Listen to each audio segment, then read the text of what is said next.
Herkese salam. Bu gün sizlə Dimiter topusunun dövrü sistemə aid bir sualın izahına birlikdə baxaq. Deməli, sualımız dövrü sistemə aiddir. Belə bir sualdır ki, bizdən əsas yarımqrup elementlər üçün hansı doğrudur? Birinci cədvələ baxmamızdan əvvəl biz bilməliyik ki, 8 qrup var. 8 qrupun 8-ci qrupu təsirsiz qazlardır və təsirsiz qazlar heç bir birləşməli reaksiyaya daxil olmur. Və 1, 2, 3-cü qrup elementləri isə aktiv metallardır. Bayaqçı məlumatları bildikdən sonra yazmaq daha rahat olacaq. Deməli, birinci müddəaya baxsaq, X və M bir-biri ilə birləşməmələ gətirir.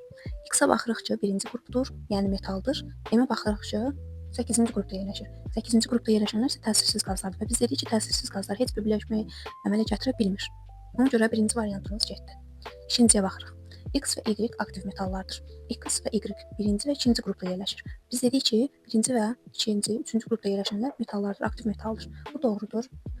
T və R bir-biri ilə birləşməmələ gətirir. Baxaq, T 4-cü qrupdadır, R 6-cı qrupdadır. Bunlar normal olaraq bir-birləri ilə birləşməmələ gətirə bilirlər. Ona görə 3-cü müddəa da düzdür.